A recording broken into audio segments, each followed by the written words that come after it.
no ar, Abre Aspas, o primeiro jornal multidigital do eixo SP-Rio.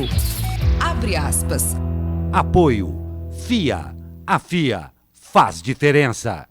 Sicredi. Gente que coopera, cresce. 30 de setembro, com transmissão ao vivo pelos Facebooks da SP-Rio+, e do jornal O Vale, está no ar o Abre Aspas, direto dos estúdios da SP-Rio+, no Jardim Aquários, em São José dos Campos, São Paulo. Comigo, o jornalista Douglas Cruz. Muito bom dia, Douglas. Bom dia, Glauco. Segunda-feira, 30, com cara de começo de mês, né? Nem fale. Começo de mês e quase final de ano já. Opa, estamos chegando já, né? Nem fale. E nesta edição, incêndio na Revap em São José dos Campos assusta moradores da região. São José e Taubaté aparecem no top 100 do ranking da limpeza no Brasil. Romeiro morre atropelado na Dutra. Liberação do uso da maconha medicinal tramitará como projeto de lei no Senado. Witzel quer que ONU feche fronteiras internacionais para impedir entrada de armas no país. Polícia Federal tem o menor número de operações em 5 anos. Esta e muito mais notícias logo após o comercial. E é claro, nós esperamos a sua participação. Mande aí a sua mensagem pela linha do tempo do Facebook. Rápido intervalo e já voltamos. Fique com a gente.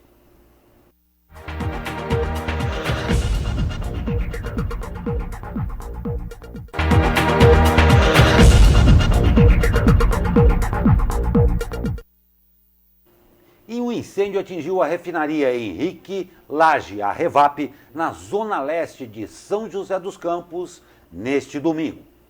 De acordo com o Corpo de Bombeiros, as chamas começaram por volta das 15h30 em um reservatório de contenção da refinaria. A Petrobras informou que os tanques armazenavam produtos utilizados na preparação de asfalto e óleo combustível. Foram necessárias 12 viaturas e 29 bombeiros para conter o fogo. Por volta das 22 horas, os bombeiros informaram pelo Twitter que o fogo havia sido totalmente apagado e que não houve vítimas. A fumaça preta, provocada pela queima do reservatório, assustou os moradores, mas, segundo o Corpo de Bombeiros, não há risco para a população. As causas do incêndio serão apuradas. Isso é uma coisa que sempre assusta muito os moradores, não só de São José, mas de toda a região, porque a fumaça dá para ver a quilômetros de distância, né, Douglas? E aquela famosa tocha da Revap, ali, o fogo, né, está sempre acesa, sempre chamando a atenção, e quando sai uma fumaça preta daquela é assustador, né? Mas os números do incêndio são impressionantes. Mesmo sendo um incêndio contido, que desde o início estava tendo ali a prevenção, como você falou, foram 12 viaturas com 29 bombeiros, mais 10 bombeiros privados. Foram usados 3.000 litros de espuma, 6 horas e meia para conter esse fogo, ou seja, começou aí por volta das 15h30 da tarde, foi até as 10 da noite. Ou seja, foi um incêndio de grandes proporções, mas contido muito pelo trabalho do Corpo de Bombeiros, excelente trabalho do Corpo de Bombeiros aqui da nossa região. Não tem a menor dúvida do Corpo de Bombeiros da nossa região e também da Brigada Anti-Incêndio da Petrobras. Exatamente. E é claro que sempre preocupa muito a todos da região, porque você tinha dado alguns números absolutamente significantes a respeito da importância da Revap, não só para a nossa região. Exatamente. Né? A refinaria Henrique Lages, não sei o número ao certo, mas ela produz um grande número da gasolina brasileira, ou seja, ela distribui gasolina para o Brasil inteiro. E o incêndio foi num dique de contenção, ou seja, não foi numa caldeira, por exemplo, que poderia vir a causar uma explosão que seria muito pior. Lógico, estava do lado ali de um grande tanque de combustível, por isso que o bombeiro atuou rapidamente para evitar esse alastramento aí do fogo. Não tem dúvida, mas é uma coisa que poderia ter sido muito, muito mais grave mesmo, mas ainda bem, com o pronto atendimento aí das brigadas contra incêndio e do Corpo de Bombeiros de toda a região, foi contido. Parabéns a todos os envolvidos aí. E a Prefeitura de São José dos Campos planeja emitir novas licenças para vendedores ambulantes no início do ano que vem. O prefeito Felício Ramute, que nas últimas semanas tem sido alvo de contestação de moradores por conta da fiscalização da Guarda Civil Municipal, a apreensão de produtos de ambulantes, anunciou a novidade na última sexta-feira. A ideia do governo é que, após a aprovação da lei de zoneamento, que tramita hoje na Câmara, seja elaborado um projeto pelas secretarias de Governança, Urbanismo e Sustentabilidade e Inovação e Desenvolvimento Econômico. Essa proposta vai definir a quantidade de novas licenças e para quais locais da cidade. De acordo com o governo tucano, será feito um cadastramento prévio e a definição dos novos ambulantes será feita pela própria Secretaria de Desenvolvimento Econômico. Outro tema polêmico, né, Glauco? Bem porque polêmico, assim, né? perante a lei, a Guarda Civil Municipal, a Prefeitura, está certo em prender o material de quem está trabalhando sem licença. Mas olha um dado interessante. Faz 20 anos que a Prefeitura não emite licença. 20 anos? 20 anos, segundo a reportagem do jornal Vale aí. Como é que a pessoa faz para trabalhar, sendo que há 20 anos não emite licença? Você vai lá, protocola seu pedido e fica 20 anos esperando para trabalhar? É difícil a vida do microempreendedor individual, né? E, às vezes, muitas vezes, acaba trabalhando na ilegalidade, né? Infelizmente. O que não queria. O que não queria. Queria trabalhar legal. Essa atitude do prefeito Felício Ramute já estava na hora. E vamos ver aí como é que a Secretaria de Desenvolvimento Econômico quer, quem vai liberar essas licenças, como vai liberar, para quem vai liberar, porque com certeza vai ter uma grande parcela aí de ambulantes querendo essa licença. Não tem a menor dúvida, todo mundo quer trabalhar na legalidade, né? Agora, os números são impressionantes. 20 anos é muito tempo. Ainda mais numa circunstância, numa condição em que o país, sem emprego, muita gente passou a ser ambulante para poder ganhar a vida. Aí o poder não emite a licença há 20 anos e vai lá pegar o negócio. Não vai aqui nenhuma censura à Guarda Civil Municipal, porque ela está cumprindo o que dita a lei. Exatamente. Mas há de se ter um pouco de presteza nesse sentido, porque a população está aí, jogada à própria sorte, esperando uma licença para trabalhar dentro da legalidade. Exatamente. É bem triste isso daí. 20 anos, gente. As cidades de São José dos Campos e Taubaté estão entre as 100 maiores cidades do país com o melhor tratamento de lixo, segundo pesquisa da PwC Brasil e do Celurb, que é o Sindicato Nacional das Empresas de Limpeza Urbana.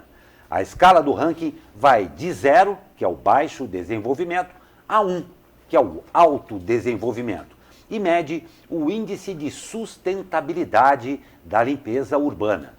Segundo a PwC Brasil e o Celurb, os dados analisados referem-se a 2017. Na categoria das cidades com mais de 250 mil habitantes, os municípios mais bem pontuados do ranking foram Santos, Niterói e Blumenau. As duas maiores cidades do Vale entraram no top 100 da lista, com São José dos Campos na 42ª colocação, com pontuação de 0,68, e Taubaté aparece na 82ª com 0,62. Ambos os municípios tiveram uma pontuação pior do que no ranking anterior, divulgado no ano passado. No Vale do Paraíba, mais 7 cidades estão entre as melhores do país em suas categorias. E o corpo do romeiro Manuel Santos dos Anjos, que morreu atropelado por um ônibus de uma banda católica na Dutra no sábado, foi enterrado às 11 horas deste domingo no cemitério Colônia Paraíso, na zona sul de São José dos Campos. Manuel foi atropelado no trecho do quilômetro 75, é o trecho de Aparecida ali. O ônibus vinha de Campinas com destino à cidade de Macaé, no Rio de Janeiro. Não houve interdição nem registro de lentidão, pois o ônibus parou em canteiro lateral, fora da rodovia. Em sua página no Facebook, a banda informou em nota, abre aspas, habita em nós um sentimento de profunda tristeza pela vida que se perdeu.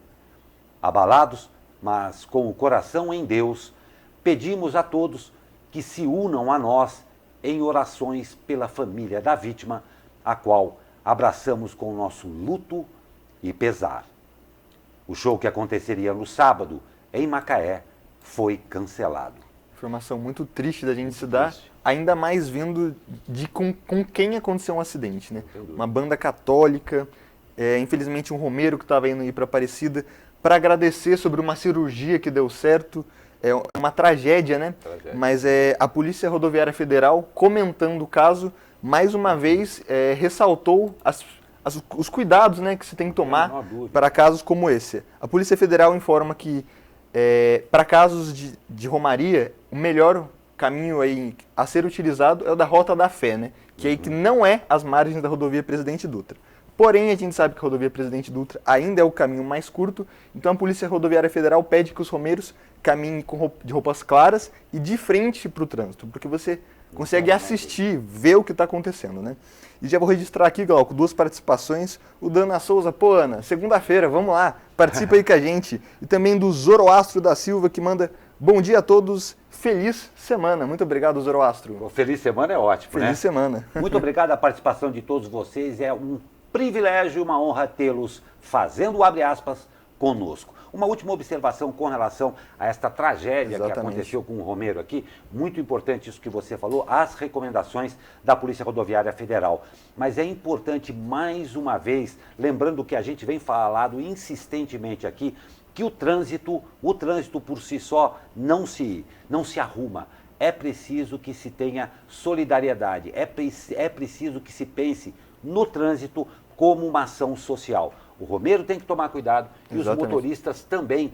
Lembrar que esses que estão ali caminhando, que também devem tomar o cuidado, estão cumprindo ali um momento de fé, estão exercendo também o direito. Então, toda a atenção é pouca. Cada um fazendo a sua parte, claro, a gente Glauco, acaba não tendo é muito importante a gente não colocar culpa nas pessoas. Perfeito. Esse acidente, provavelmente, se o Romeiro tivesse de frente com o ônibus, também aconteceria do mesmo jeito, porque foi uma barra de direção que quebrou, o ônibus perdeu o controle. Fatalidade. Foi uma fatalidade, não cabe a gente culpar de quem é a culpa, né? Mas sempre lembrando que as recomendações são de ótima valia nesse momento. Não tem a menor dúvida, vamos cumprir, cada um fazer uma parte. Uma pena a gente ter que dar uma notícia dessa.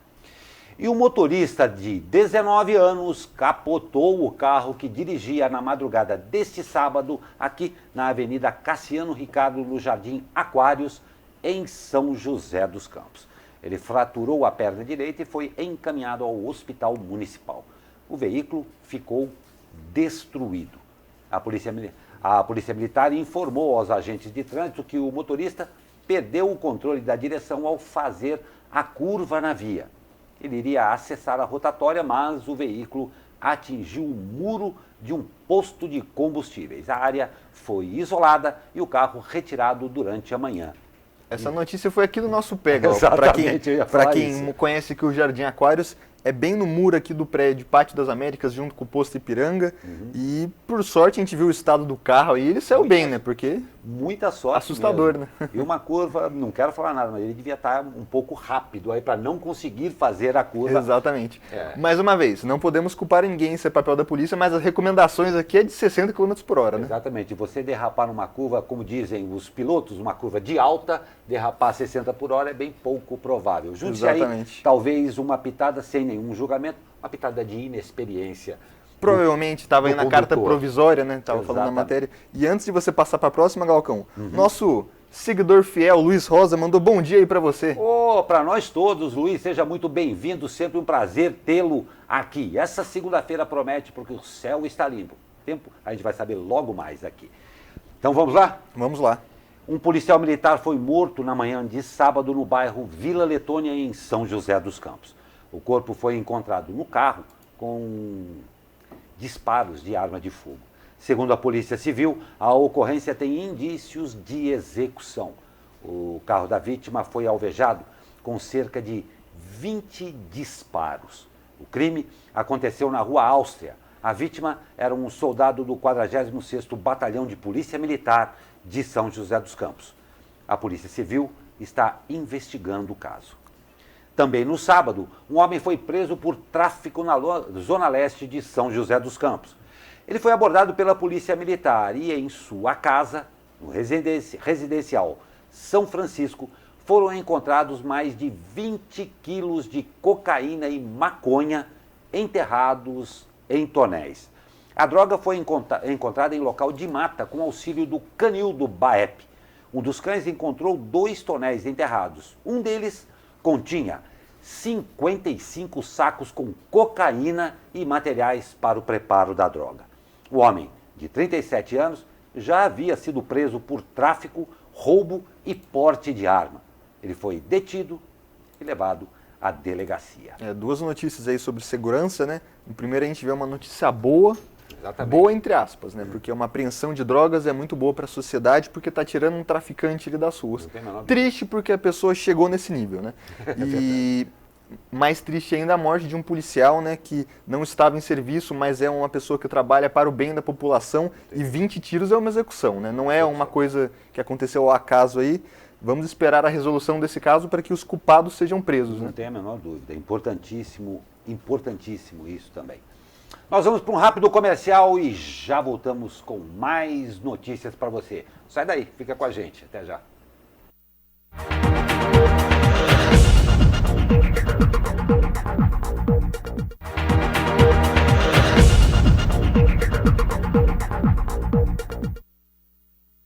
Segunda-feira é segunda-feira, tudo bem. Agora, ninguém pode reclamar do domingo, hein? Exatamente. O domingo bonito que Ensolarado. fez. Ensolarado, deu para dar aquela saída, dar aquela secada, como diziam os antigos, dar uma quarada, né? Passear no parque e tudo mais. Mas vamos saber como é que vai ficar o tempo com ela. Cristiane Nascimento. Olá, Cristiane. Bom dia, Glauco Turzi.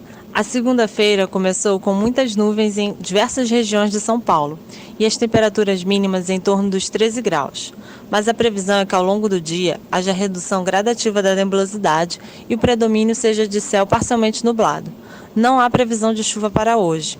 As temperaturas permanecerão estáveis em relação ao domingo, com máxima prevista de 23 graus na Serra da Mantiqueira, 29 graus na capital paulista e no Alto Tietê e 30 graus nas regiões do Vale do Paraíba e do Litoral Norte. Cristiane Nascimento do Tempo Vale para o jornal Abre Aspas.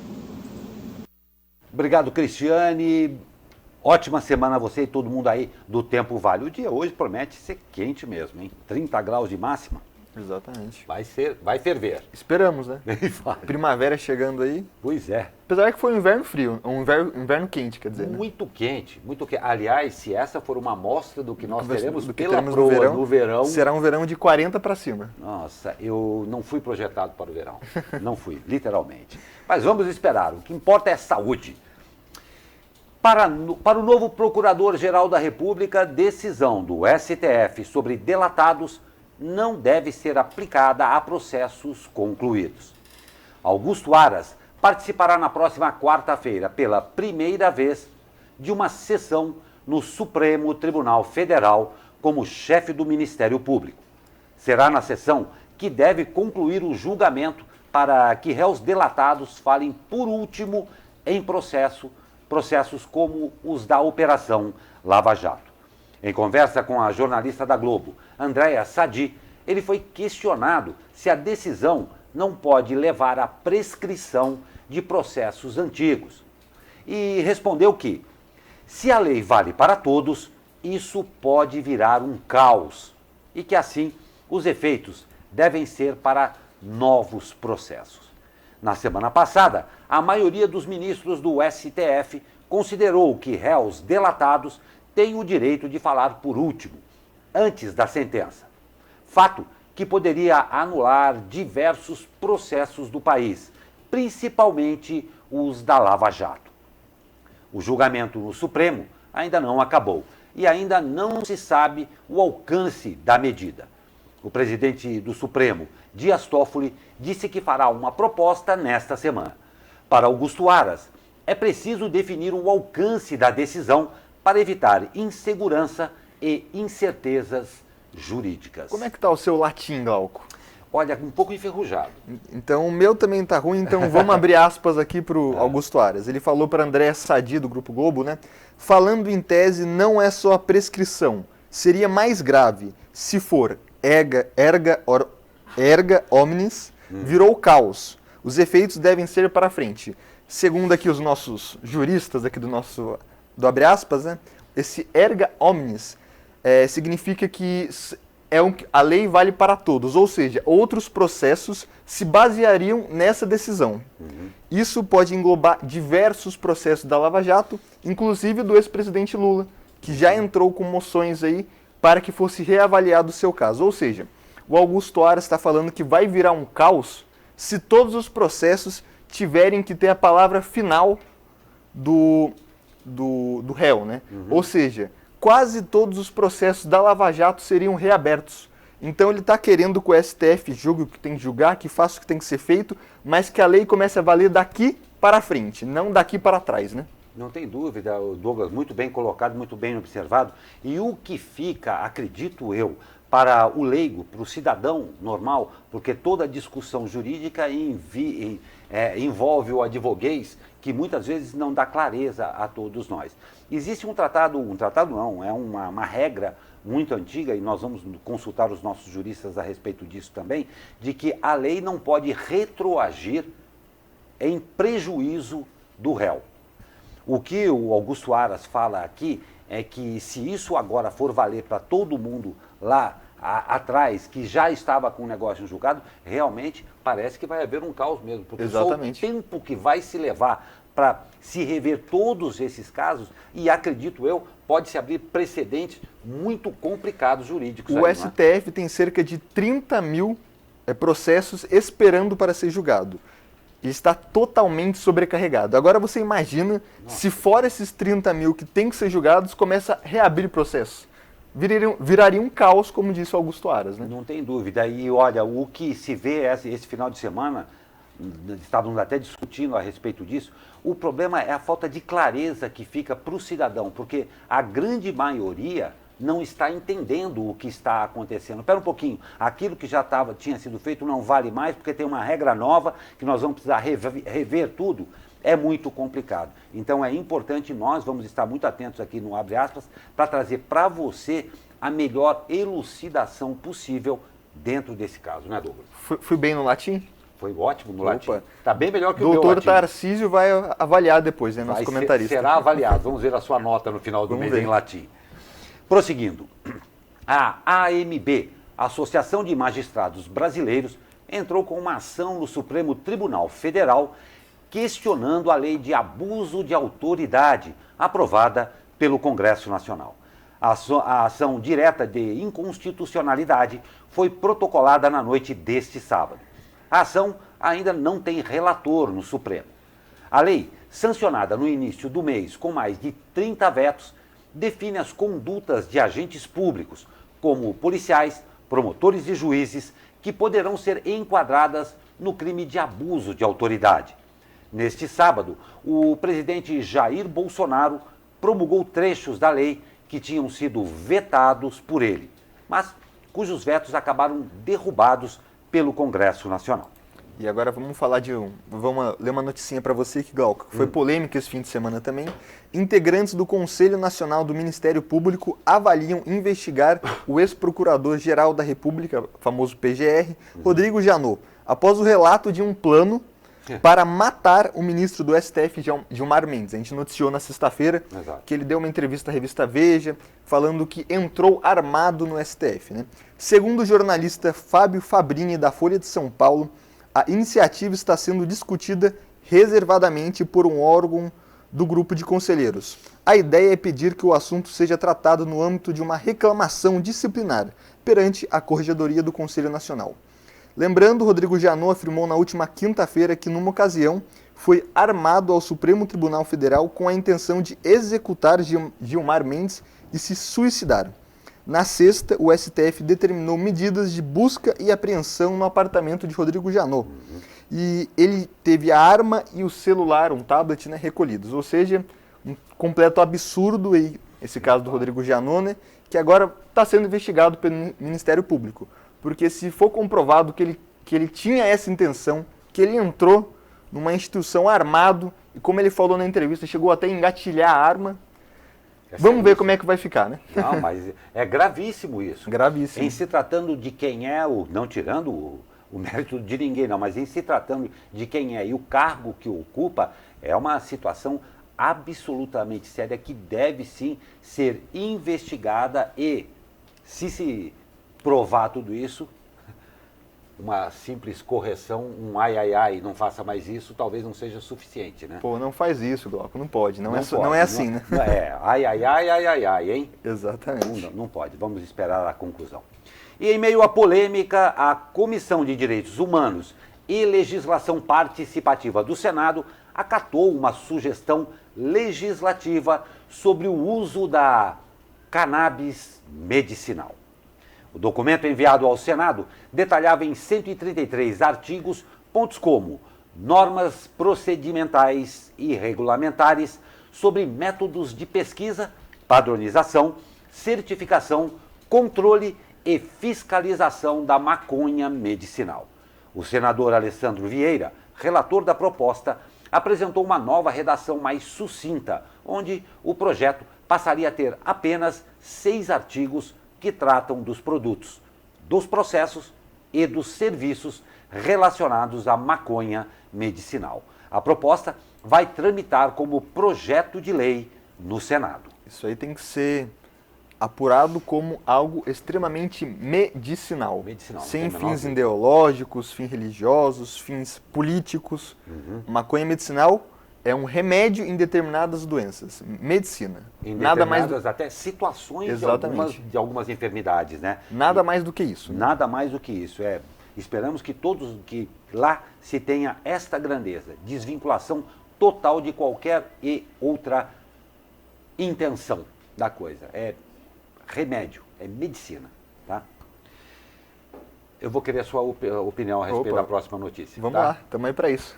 O governador do Rio de Janeiro, Wilson Witzel, chamou a violência do Rio de genocídio e disse que vai recorrer à ONU pedindo sanções aos países vizinhos que vendem arma ao Brasil, como Paraguai, Bolívia e Colômbia. Witzel defendeu o fechamento de fronteiras, afirmando que já está em contato para levar o pleito ao Conselho de Segurança da ONU. O governador ainda falou de forma incisiva contra a atuação da Polícia Federal e do Ministério Público Federal no combate ao tráfico de armas e drogas. Abre aspas.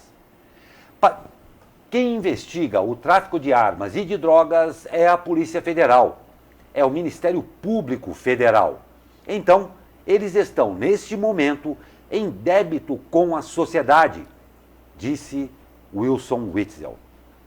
Uma situação absolutamente terrível que vive o Rio de Janeiro, Exatamente. É de conhecimento de todos. Agora, a alegação de fechar uma fronteira com um país vizinho, levar para a ONU um problema que, claro, tem essas características também, mas é um problema doméstico. Exatamente. E não é novidade para ninguém que os traficantes do Rio são muito bem armados, né? A gente vê diariamente nos noticiários portando fuzis, em alguns casos até bazuca, armas de uso extremamente militar na mão de traficantes, né? Mas vamos como dar nome aos bois, né? Você fechando a fronteira com o Paraguai, você causa uma crise internacional. O comércio ali da região é extremamente forte com esse tráfego, né? Tráfego de pessoas, né? Que passam de um país para outro. Não tem nada a ver com armas. Exatamente. E sim, em alguns pontos ele está certo. O combate ao tráfico de drogas, ao tráfico de armas, compete à Polícia Federal, não à ONU.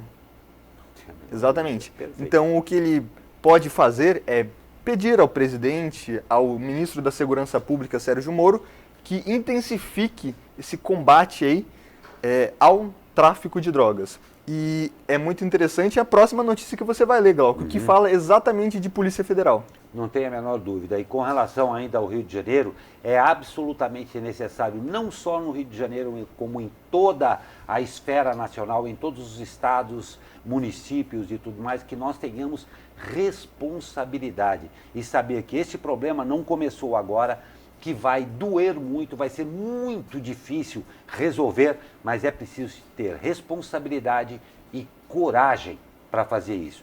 E isso sim é uma responsabilidade deste governo. Se o outro não fez, acabou. A população clama e está desesperada por pelo menos o início de uma solução deste problema que é tão grave. Agora, a responsabilidade acima de tudo, não é, Douglas? Exatamente. Não tem dúvida. E olha só, Polícia Federal registra o menor número de operações desde 2014. O levantamento, divulgado pelo jornal Folha de São Paulo hoje, aponta que foram realizadas, entre janeiro e junho, apenas 204 ações, números mais baixos que os registrados nos 9 semestres anteriores.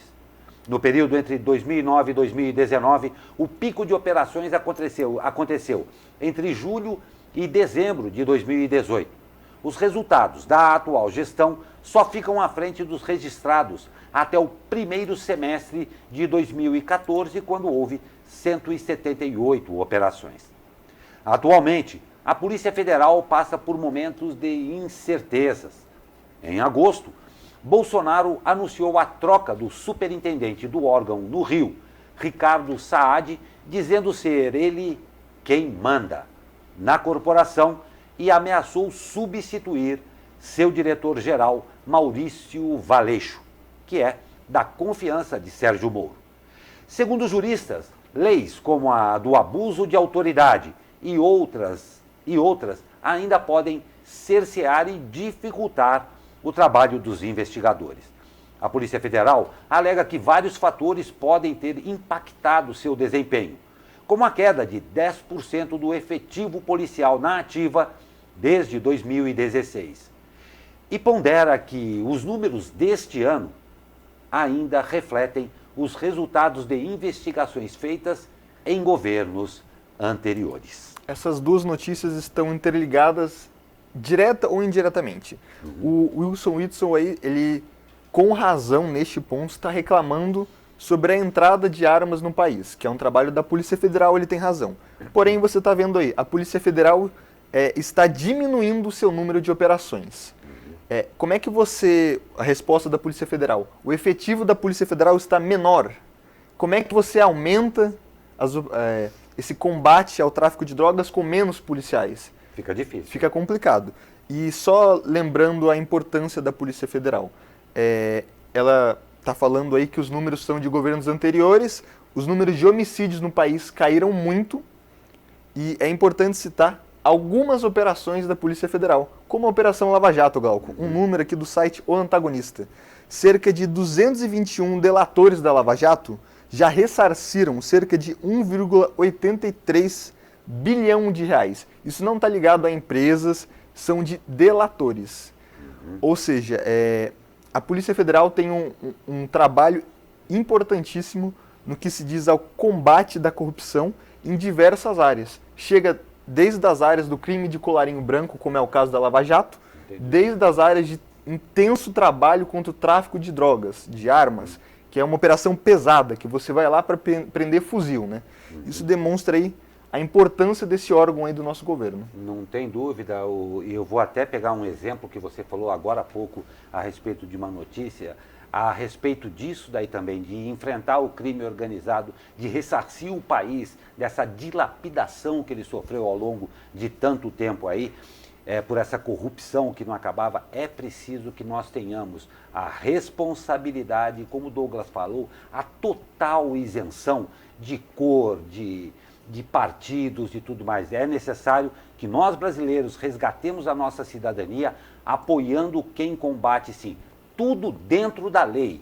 Não é virar uma farra isso daqui, não. Tudo dentro da lei, mas é necessário que se apoie a polícia federal, principalmente pelos números que você acabou de dizer aí. 1,83,7 bilhão de reais É muito. só dos delatores. Não estamos falando de empresas ressarcidos aos cofres brasileiros, né? Muito dinheiro. É muito dinheiro, então há de se ter assim, muita responsabilidade e todos juntos.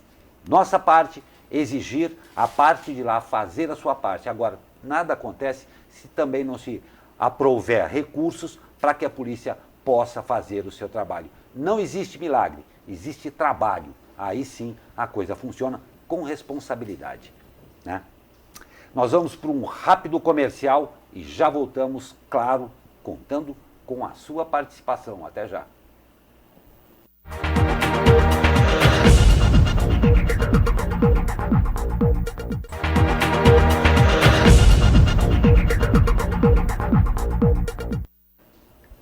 E voltamos com abre aspas desta segunda-feira, que tem aquela cara, claro, e sempre de segunda-feira, mas muito obrigado a todos vocês que estão participando conosco. Hoje a gente tem recorde Exatamente. aí de participação assistindo a gente aqui ao vivo. Muito obrigado, é um grande compromisso nosso, tá bom? E olha que notícia legal.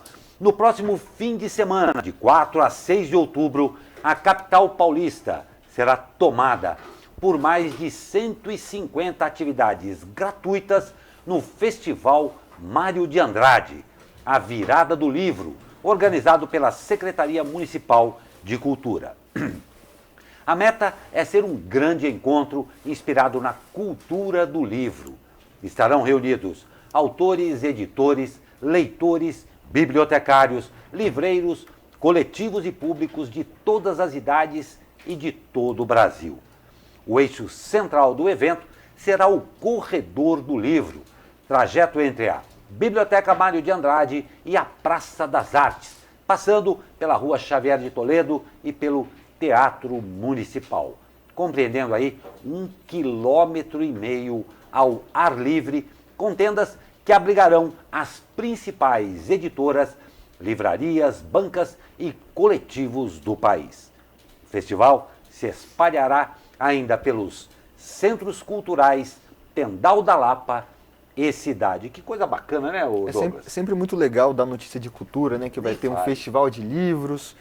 Em São Paulo isso já está ficando comum, mas é muito legal quando o poder público faz uma campanha como essa, né? Muito bom. Não tem a menor dúvida. E outra coisa é bom para todo mundo. A gente fala sempre muito aqui de cultura e uma coisa até que me chamou muito a atenção. Foi um domingo de sol em São Paulo, né?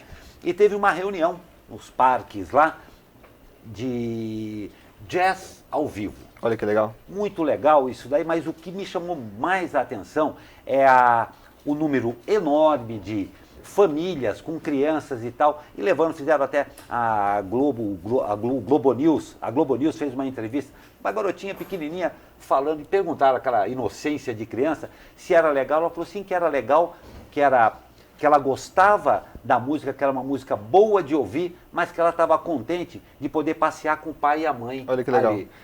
E pra gente é muito legal que isso não acabe em setembro, né? Não, porque a gente teve aqui na região, principalmente, alguns eventos culturais muito legal, como a Feira do Parque Vicentino Aranha, que trouxe música ao vivo. A gente teve aqui na capital da literatura infantil, Taubaté, a FLIT, né? Feira de literatura infantil muito legal, que trouxe aí, para a nova geração, que não conhece, mas vai conhecer, Monteiro Lobato, né?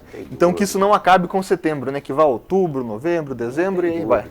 Mas olha, vamos fazer aqui também, o Douglas, aqui um mérito a tantas pessoas, independente, claro, do poder público, que também tem se empenhado nisso daí, mas quantos voluntários têm dedicado um bom tempo do seu tempo para investir em cultura e trazer para toda uma nova geração esse acesso a isso. Muito bacana, né? Que fica aqui o registro.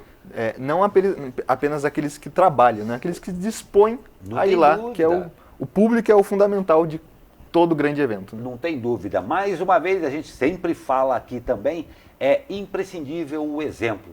Na medida em que você pega o seu filho e leva a uma feira dessa, o exemplo é fantástico. Muito bacana mesmo. E vamos de esporte. Olha só, claro, com os resultados do final de semana. E a decisão ficou para Marília. Pela partida de ida das quartas de final da segundona, a Águia do Vale empatou por 2-2. E a decisão com Marília no Martins Pereira. O jogo de volta está marcado para sexta-feira no estádio Bento de Abreu, em Marília. Os joseenses precisam vencer se quiserem manter o sonho do título. E uma máxima diz que não tem como ganhar todas, não é não? Pois é, o vôlei Taubaté conheceu a sua primeira derrota no Campeonato Paulista após ser superado pelo Campinas por 3-0 fora de casa. Com o resultado, os taubateanos perderam a liderança da competição para o próprio Campinas. Agora, o time da região volta a jogar na quinta-feira, quando enfrenta o SESI, no ginásio do Abaeté, em Taubaté. E ainda pelo Campeonato Paulista, mais um tropeço. O São José Vôlei foi superado fora de casa pelo Itapetininga pelo placar de 3-0. Esta foi a quinta partida perdida pela equipe na competição. Na última rodada da primeira fase, os joseenses enfrentam o Ribeirão Preto no ginásio do SESI em São José dos Campos. Claro, vale a sua torcida, né? Boa sorte aí. O Sport não teve resultados tão bons aqui na região, mas tudo reversível, né? Tudo reversível, ainda bem, né? O vôlei de Taubaté perdeu a liderança, mas ainda está em terceiro colocado. E é um ótimo time, né? É um ótimo time. O time de São José empatou o primeiro jogo em casa, mas ainda tem um jogo de volta das quartas de final, ou seja, nem tudo está perdido ainda. Nem tudo está perdido e, claro, a sua torcida é imprescindível para a gente caminhar e para todos os times da região. Nem só de títulos vive o Vale, né? Porque na semana passada a gente teve muito legal aqui na Prefeitura de São José, a Pamela Rosa, a skatista que foi campeã mundial, vale. As meninas do wrestling, a Laís Nunes e a Camila Fama, sendo homenageadas na Prefeitura pelos títulos, né? E conquistaram no mês passado. Felizmente essa semana os títulos não estão vindo, mas... A gente tá com um créditozinho aí. Estamos com crédito aí, mês de outubro trancando agora, vamos ver o que a gente vai ganhar em outubro aí. Né? Não tem dúvida. E outra coisa, muito bem lembrado, Douglas, parabéns a todos esses atletas que deram essa alegria a todos nós aqui do Vale. A gente sabe o esforço de vocês, parabéns mesmo. Agora, você sabe que eu adoro de dar esse tipo de notícia que eu vou dar agora aqui, né? Adoro, sei. Olha que legal. O empresário americano Elon Musk apresentou a versão mais recente da Starship, foguete que está sendo desenvolvido para levar passageiros a Marte. A Starship mede 118 metros de altura, olha aí, você está vendo a ilustração aí, que coisa bacana. Tem capacidade para 100 pessoas e está sendo projetada para ser totalmente reutilizável. O primeiro passageiro será o, claro, bilionário japonês Yusaku Maezawa. Segundo Musk, a primeira montagem da nave está terminada e deverá partir em até 2 meses. O empresário falou sobre a vontade de construir bases na Lua ou em Marte como forma de garantir a sobrevivência da raça humana e, assim, promover a regeneração na Terra, no caso de uma terceira guerra mundial. Trágico ele, hein? Trágico. Mas, Galcão, o espaço é uma coisa que ainda é muito fascinante pra gente. Agora coloca a foto aí, Pedrinho, por favor. Tá vendo esse planetão aí? Ele foi descoberto por cientistas e ele é um planeta que não deveria existir. Você sabe por quê? Porque, segundo as teorias atuais, o planeta é semelhante a Júpiter e ele é maior, a sua massa é muito maior que a sua estrela-mãe. Ou seja, ele contradiz as leis aí da astrofísica. Por que isso? Tentando explicar aqui para você. Vamos simular que você estende um lençol aqui. No nosso sistema solar, o Sol, que é a maior estrela, resumindo em níveis leigos, né? Ele é o centro da nossa órbita, ou seja, o maior no centro e os planetas orbitam em volta. E esse planeta, ele é maior que a estrela-mãe, ou seja, algo aí está errado, né? Isso algo aí nós não sabemos ainda. Não sabemos ainda o que está acontecendo aí. Mas esse planeta, assim, vamos demorar muito para saber, porque ele está a 284 trilhões de anos-luz da Terra. É longe. Eu acho que vai demorar um pouquinho para a gente chegar e descobrir. Quem sabe o Elon Musk aí, não tem dúvida. não desenvolve uma nave que a gente chega lá daqui a alguns trilhões de anos? O Douglas, antes de mais nada, eu vou fazer um comentário a respeito disso, mas você já foi alçado ao comentarista-chefe de astrofísica. Olha, que legal. Aqui da redação. Vocês viram essa explicação aqui, eu entendi tudo. Parabéns pela sua explicação. Obrigado. Mas que bacana essa sua notícia. E tem como aquela série diz lá, eu como tracker aqui falo, a fronteira final, né?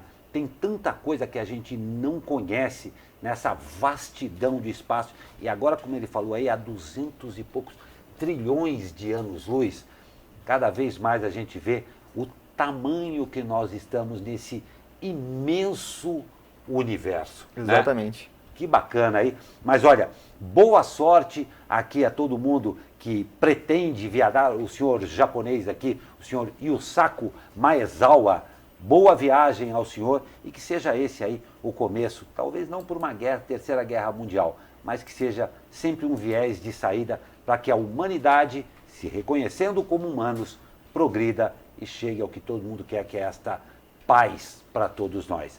Douglas, chegando ao fim dessa edição de segunda-feira. Chegando ao fim aí, sonhando alto, né, Glauco? Sonhando alto e longe. E longe. Eu queria agradecer mais uma vez ao Luiz Rosa, que mandou um até amanhã, Glauco, e a todos vocês aí desse Jornal Dinâmico. Ótima semana, Luiz. Ótima semana a você também, Douglas. Obrigado, Glaucão. E a todos vocês que nos acompanharam nesta edição da sempre difícil segunda-feira, mas que com a sua companhia a gente pretende ter sido um pouco melhor. Uma ótima segunda, uma ótima semana para você e até amanhã com mais um Abre Aspas.